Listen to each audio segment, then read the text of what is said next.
میاں بیوی کی درمیان ایک سچا واقعہ۔ السلام علیکم ورحمۃ اللہ وبرکاتہ دوستو، آج سچی کہانی کو سنو، غور کرو۔ کئی سال پہلے ایک جوار رحمت الہی میں منتقل ہو گئی۔ رحمت اللہ علیہ رحمت و سعادت دائمہ و صائمۃ اور قائمۃ اللیل تھے، یعنی سارا سال روزے رکھتی تھی، عیدین وغیرہ ممنوع ایام کو چھوڑ کر، اور 9 نمازیں پڑھا کرتے تھے۔ 5 فرض نمازوں کے علاوہ تہجد، اشراق، چاشت اور بعد مغرب اوابین۔ مزید برآں وہ غالباً 20-22 سالوں تک مسلسل مسجد نبوی صلی اللہ علیہ وآلہ وسلم میں اعتکاف کرتے تھے، درود شریف کی کتاب دلائل الخیرات کا ورد کیا کرتی تھی۔ اس کے علاوہ ان کا وقت خدمت خلق اور وظائف کے ذریعے ذکر الہی میں گزرتا تھا۔ اس بزرگ سے ایک شادی شدہ نوجوان کی ملاقات ہوئی۔ وہ ان کی عادات سے متاثر ہونا شروع ہوا اور کچھ عرصہ وقفوں سے ان کی صحبت میں گزارا۔ نماز تہجد کی عادت ڈالنے کے لیے اس بزرگ نے نوجوان کو فرمایا، بھائی، نبی اکرم صلی اللہ علیہ وآلہ وسلم کا ارشاد ہے، رکعتان یرکعہما العبد فی جوف اللیل خیر من الدنیا وما فیہا، کہ رات کو بندے کا 2 رکعت نماز ادا کرنا دنیا اور جو کچھ دنیا میں ہے مل جانے سے بہتر ہے۔ اس عرصے میں اس بزرگ نے اس نوجوان کو یہ قرآنی دعا سکھائی، ربنا ہب لنا من ازواجنا و ذریتنا قرۃ اعین واجعلنا للمتقین اماما۔ سورہ فرقان کی 74 نمبر آیت۔ اس بزرگ نے اس نوجوان کو فرمایا کہ سورۃ الفرقان والی دعا نماز میں التحیات، درود و دعا پڑھنے کے بعد لیکن سلام پھیرنے سے پہلے پڑھا کری، اپنی بیوی کو بھی بتا، تم دونوں اس کی پابندی کرو۔ الحر میں جہازات نوجوان نے اس بزرگ سے پوچھا، بابا جی، مجھے اس دعا کا کیا فائدہ ہو؟ بزرگ نے جواب دیا، اس کے پابندی سے تم میاں بیوی کے درمیان محبت زیادہ ہوتی جائے گی۔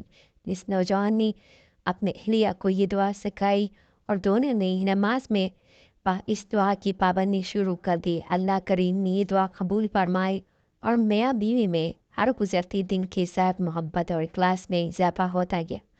اللہ کریم نے انہیں فرمان بردار بیٹوں اور بیٹیوں کی نعمت سے نوازا اور وہ بچے بھی ماں باپ کی طرح نماز روزہ کی پابندی کرتے ہیں۔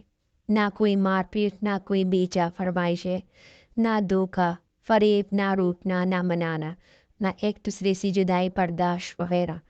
وہ حسب استطاعت فقراء اور باقی مدد کرتے ہیں۔ قرآن مجید کی تلاوت تقریباً روزانہ کرتے ہیں۔ اللہ کریم کا شکر کرتے ہیں۔ نوجوان کچھ پڑھا لکھا تھا۔ ایک دن قرآن مجید کی تلاوت کے دوران اس کی نگاہ اس آیت مبارک پر رک گئی، من آیاتی ان خلق لکم من انفسکم ازواجا لتسکنوا الیہا وجعل بینکم مودۃ ورحمۃ ان فی ذلک لآیات لقوم یتفکرون۔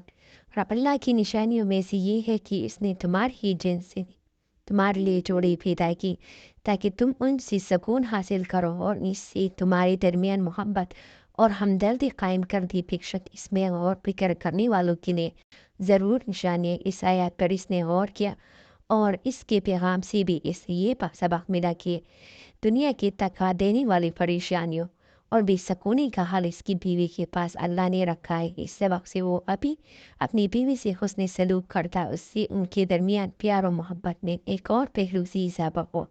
وہ ایک دوسرے کے مخلص دوست بن گئے، ایک دوسرے کی غلطیاں پیار بھرے انداز میں ایک دوسرے کو مناسب وقت اور مناسب الفاظ میں بتاتے۔ اللہ کا کرنا ایسا ہوا کہ اس نوجوان کی بیوی ایک بیماری میں مبتلا ہو گئی۔ بیوی نے کچھ عرصہ تک اس بیماری کو اپنے محبوب خاوند سے چھپایا تاکہ وہ پریشان نہ ہو اور نہ اس کے کاموں میں خلل آئے، لیکن آخر کب تک جب بیماری برداشت سے باہر ہوئی تو بیوی نے اپنے نوجوان شوہر کو بیماری کی صورتحال بتائی۔ خاوند فوراً اپنی پیاری بیوی کو قریبی ہسپتال میں لے گیا۔ وہاں لیڈی ڈاکٹر نے ٹیسٹ تجویز کی۔ چیک اپ کا نتیجہ نہ یہ نکلا کہ اس کا آپریشن ہوگا ورنہ جان جانے کا خطرہ ہے۔ خاندان کے بڑوں کی ساتھ مشاورات کے بعد ایک ہسپتال میں آپریشن کروانے کی تیاری کر لی گئی۔ نوجوان پریشان تھا کہ معلوم نہیں اس کی بیوی اس آپریشن کو صحیح سلامت برداشت کر جائے گی یا نہیں۔ اللہ کریم نے کرم فرمایا، آپریشن کامیاب رہا، کچھ ماہ بعد وہ صحت یاب ہو گئی۔ اب اس نے اپنے خاوند کو کہنا شروع کیا کہ تم دوسری شادی کر لو۔ کچھ عرصہ تک تو خاوند نہ کرتا ہے، لیکن بیوی کی اصرار پر اس نے شرط لگائی کہ میں ایسے عورت سے شادی کروں گا جو تمہاری فوٹو کاپی ہو، بالکل تم جیسی ہو تو کروں گا، ورنہ نہیں۔ اب اس جیسی کب اور کہاں ملے گی؟ اللہ عالم بالثواب۔ دیکھا نماز میں سورہ فرقان کی دعا پڑھنے کا اثر۔ آپ کیا سمجھی نماز میں اس دعا؟ آپ کیا سمجھا نماز میں اس دعا کی کیا برکت کا امن سکون خراب کرتے رہو گے اور اپنے ماں باپ اور اولاد کو بھی مصیبتوں میں ڈالتے رہو؟ سوچو اور عمل کرو۔